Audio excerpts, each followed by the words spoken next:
Well, good morning, good morning.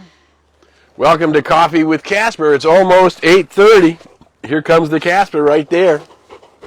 He's getting good, coming on cue, huh? Let me know where you are. Let me know that you can hear me okay. We're glad to see you this morning.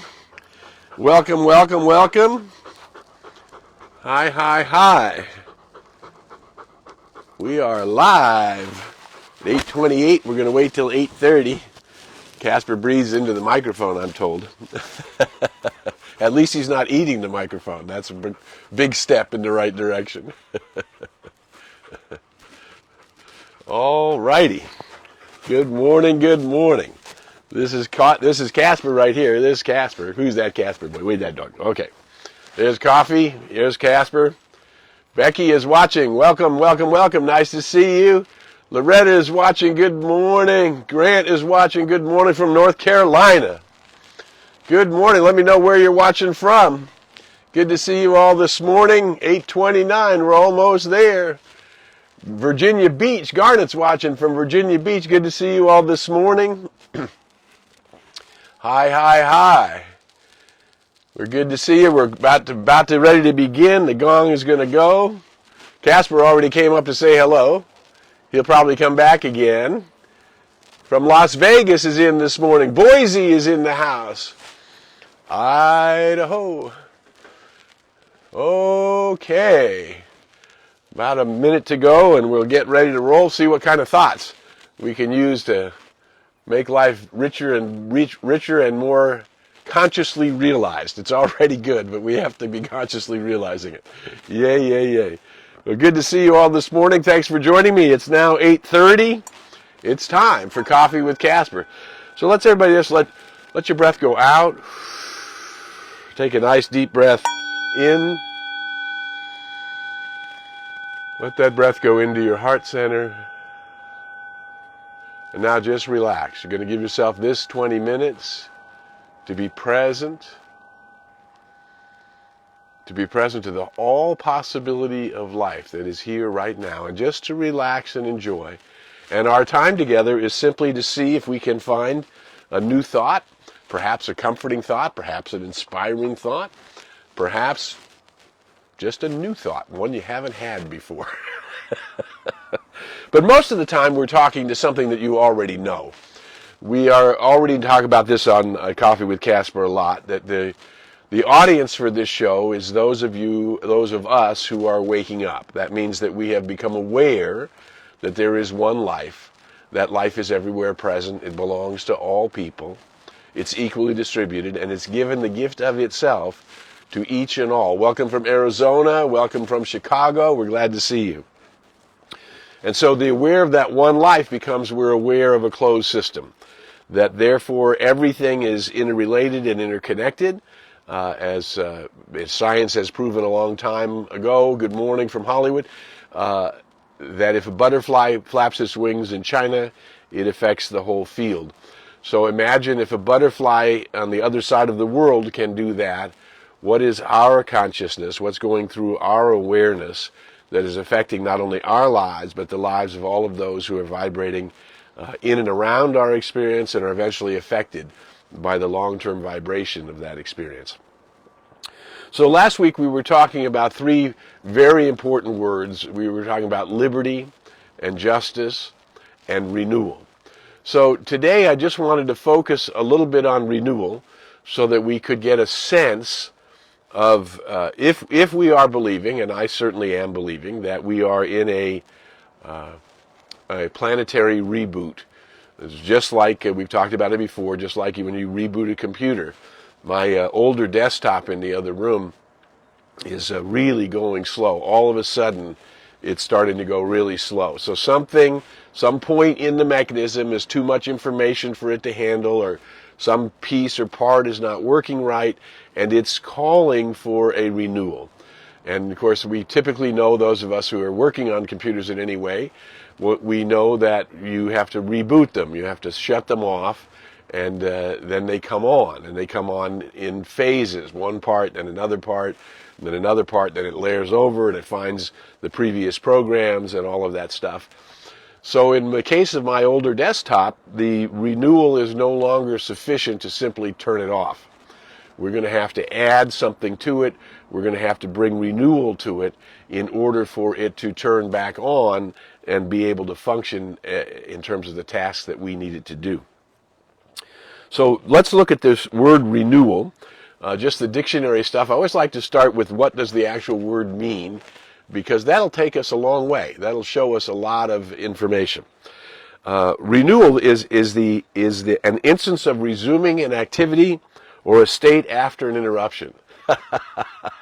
Well, we would certainly have to say this COVID situation has certainly been an interruption. And what we're now saying is that it's actually a time of renewal. And while we're shutting down in order to reboot and be renewed, what are we going to add in that's going to cause it to reboot and not be a recurrence of the same old thing, like they're even talking about new waves of the virus coming through? That clearly around the world we do not have a handle on this thing, and the only way to get the handle on the thing is to go up a level. To go up a level to where we realize that we're not just physical beings, we're not just subject to the physical realms, we're physical, emotional, and spiritual beings, and the spiritual nature of ourselves is the part that we came here to fulfill. Each one of us came here with a purpose, a life purpose, an intention to bring something to a changing humanity, to a rebirthing earth, to a rebooting scenario. I also like the definition of renewal, which is the replacing or repair of something that is worn out, run down, or broken. And so what I would say is that we don't really know. What we know is we have to deal with what happened. It doesn't do much good to speculate about what could have happened. But what we do know is this planetary reboot, this reset, is causing us to make changes. We see that happening in this country in the next 3 weeks. Leadership is in flux all around the nation. Of course, that affects every other nation because of the butterfly flapping its wing in China effect. The nature of the quantum reality of everything affects everything else. And so what we're looking at is what is really this renewal. There's two great instances of renewal. One that we know historically, which is the song Amazing Grace. Right? And how many times, no matter what your religion or tradition, how many times in memorials or remembrances, speaking of remembrances, we lost a great light worker, Dr. Barbara King, who made it to her 90s, bringing a lot of light to the world and particularly to the Atlanta area. So she's in a big reboot right now, too, a renewal, and we celebrate her wonderful life and all the good that she brought to so many souls. So anyway, the song Amazing Grace is born of a rather famous now story. The story is of the slave trader who was crossing the seas with a boatload of slaves and hit a major storm. The major storm almost took out his boat, almost killed everybody on board. And when he saw the dawn of a new day, there was a renewal in him. And the line is, amazing grace, it saved a wretch like me. Meaning he saw that the life that he was living needed to be rebooted. It didn't match his soul, it didn't match what was right. And he changed his life and became an abolitionist for the rest of his life, working on equality and the abolition of slavery. And so that's why that song, when we hear that lyric, Amazing Grace, it saved a wretch like me, we see it as a coming to the other side, a complete renewal. There's a wonderful song by Kenny Chesney, and you know me and boats, and the song is called Boats, and there's a verse in the song where he talks about a friend who lost his wife and bought a sailboat and lives on an old sailboat. And this is the lyric in this particular verse of the song. Now 40 feet of sail antique is where old John calls home. He watched his life pass before his eyes in the middle of a hurricane, came out alive on the other side. That's where the other side got its name. That's where the other side got its name. So we talk about all the time in this virus that there will be another side. Right now, science and humanity and protocols are doing the best we can as we're looking to find the kind of solution, for example, like Jonas Salk found for polio. We don't know exactly when that will arrive or how that will arrive, but we do know that we will get to the other side. And that's why it's called the other side. But there needs to be a renewal when you get to the other side. It's just not like you come through the storm and you're not changed. You need to be changed. You need to replace or repair something that is worn out, run down, or broken. Bring renewal to it. Now, for you and me, that renewal is going to be a sense of enthusiasm, a sense of dedication, a sense of compassion, a sense of belonging, a sense of caring about not only your world and your family's world, but the world of your friends and neighbors, and of course then the whole world itself. And so the question we need to be asking ourselves as the race, the whole system is rebooting, and each one will individually reboot according to their own pace and according to their own understanding. But what is that renewal, what does that rebooting mean to you? Certainly for me and my wife, I think the most difficult part of the original part of the quarantine was being separated from our children and grandchildren.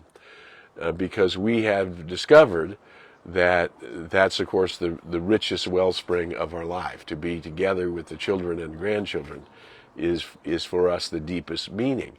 So when we were separated from that for a few months because everybody was figuring out how we're going to be together, nobody wanted to hurt anybody else or bring harm, we wanted to bring love and joy and renewal, and how could we do that? And so that happened as each situation, each family, my daughter's family, my son's family, had to find their own course in this deal, just as we did, my wife and I did. How are we going to do the chores? How are we going to do shopping? How are we going to do the household? How are we going to do regular maintenance of bills and taxes and all of those things?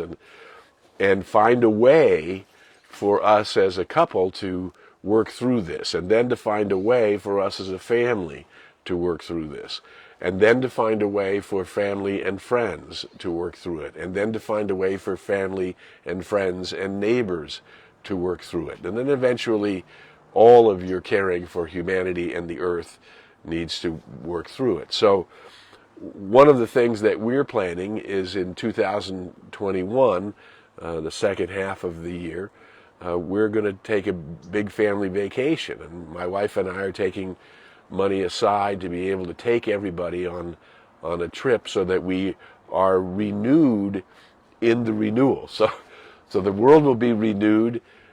We want to make sure that we're renewed and that we're bringing our highest intention into this renewal.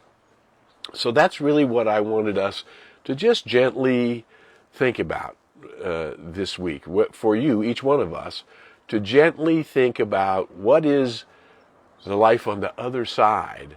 That's why it's called the other side. What is the life on the other side of this hurricane? When you find yourself in a new life and having to reboot and going to the other side, what is the renewal? What is the renewal for you in mind? What are you doing with your thoughts and attitudes? What's the renewal in your body? How are you going to honor your body and take care of your body in this new time when we're much more aware of how literally every breath we take affects everybody else, right? In environments and groups and crowds. And that's just a metaphor. I mean, the truth is we're all affecting each other all the time. And what does that renewal look like? What are the qualities of your own being that you would like to see more of?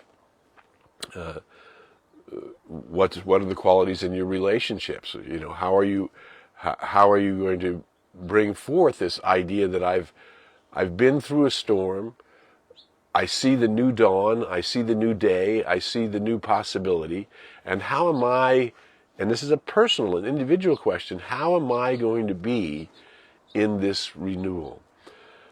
What's going to be different about traveling with the whole family? What's going to be different about our interactions with everybody, from immigrations when you go through cross borders to other cultures and other people when you're traveling in the world, to even other cities? The difference between a New Yorker and an Angelino. How are we going to be together in a way that honors that we're coming from other sides and yet we belong together? Other sides, in this case, of the nation. But it doesn't matter whether it's the other side of a point of view, or the other side of a disease, or the other side. What is the other side when we're all on the other side together? And you see that just that breath and thinking about in what way am I going to be more present? Am I going to be more alive? We have a dear friend who just got remarried this last weekend, and they did individual vows to each other, ones that they had not heard before each one had not heard before they entered into their own ceremony together.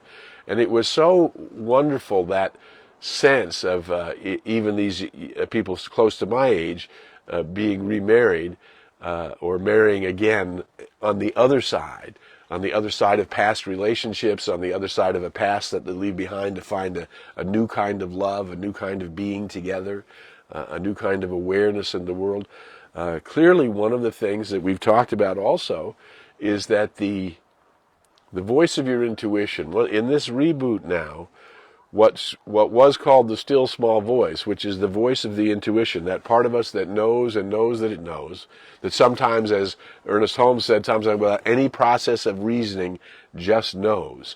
How are we going to bring this new faith, this new appreciation to life, this new interconnection to life, this new realization that our vibrations, or the waves coming out from us, are affecting the world, certainly the world around you, but affecting the world in its entirety? How are we going to open up to include people in our lives, to honor everyone who comes into our experience as somebody who belongs there? This is the opportunity of moving through a storm, because it gives us a chance to rethink how we're going to be on the other side of the storm. That's why it's called the other side, yeah? So we're wanting to use all the things that we have learned. We're an awakening humanity. We're awakening to the fact that we're immortal spiritual beings. We're awakening the fact that our mind, our body, our thoughts, our attitudes, our behaviors, all of these things are affecting the experience of our life, and they're affecting the experience of those who happen to be around us. As we open up to that, we recognize the value of every soul, not just the souls we're doing business with, not just the souls we know enough to care about, not just the souls that we've learned respect for, but actually to in the newness, to carry a respect for everyone who enters the arena of experience. I recognize, I accept, and I experience that which is for my highest good and development. I recognize, accept, and experience that which is for my highest good and development. I'm beginning to pay attention to this voice of intuition guiding me step by step into the new and grander expression of my life. Health, wealth, and success is normal. Health, wealth, and success should be the new normal. Not fear of health, wealth, and success, but actually being in health and appreciation of it. Being in flow and allowing good and more good to come into your experience. Being in tune so that when that cool breeze touches your face, you noticed it. Being aware of the environment that's around you. Being aware of when it's beautiful, being aware of when you can see. Here in California, we've had all these fires, and the air is not as clear as it has been. But we're noticing, by the grace of Mother Nature, it's clearing out slowly, even as the fires still burn in different directions. Fortunately, not right near us in Los Angeles area. but it's the air is affecting everything. And do we notice the air getting better? And are we appreciated for the air being better? If you're in somewhere beautiful, like say my friends up in Oregon, same problem. We had the fires everywhere. That smoke was spreading all the way through the entire Northwest. Are you noticing Mother Nature healing the air? Are you noticing the rains coming and washing things out and making things? Are you noticing the renewal that's happening all around you? And are you participating in your own renewal? How am I going to be renewed on the other side of this storm? I don't want to come through all of this and simply be older. Being older is no great trick. It happens all by itself. Being wiser, being kinder, being more loving, being more present, being more attentive, being softer, being more accessible. These are all things that each one of us can do. And how are we going to be with our family and with our friends and with our neighbors? And remember, the Aramaic definition of neighbor is anybody you're mentally or physically aware of. How are we going to be when we have different points of view? And can we see through the different points of view and still remain loving and honoring and respectful of one another? This is what life is the gift of life. Liberty is the freedom to do as you choose. And the pursuit of happiness is an inside job. And it requires that sometimes we slow down and we gain some introspection, meaning we look within, and we start seeing, who am I going to be when I get to the other side? That's why it's called the other side. I know I'm working on me. I know you're working on you. I know we know working on ourselves is the right thing to do. So all we ask with Coffee with Casper is that you share these thoughts and ideas with anyone you know whom it might bring a blessing. We're a little reminder that my breath makes a difference, that my attitude inside that breath makes a difference, that how I feel about that breath makes a difference. I make a difference. You make a difference. We're gathered here because we know one thought at a time, one attitude adjustment at a time, one action, one move towards something that is renewing will rebirth us. It will not only rebirth us, it will rebirth all those around us, and it will help humanity rebirth itself into a world that works for everyone. This is possible for you and me. It is my honor and privilege to be able to be with you every week, every Tuesday at 8 o'clock, 8:30, we'll be back. And come back and see us next week. Spread the word, share the message everywhere you can, and if it brings benefit, just say thank you. Together, we're making a difference in the world. Until we meet again, I invite you to go in the light, as the light, and with the light. May the long-time sun shine upon you. All love surround you, and the pure light within you guide you on your way. Bye for now.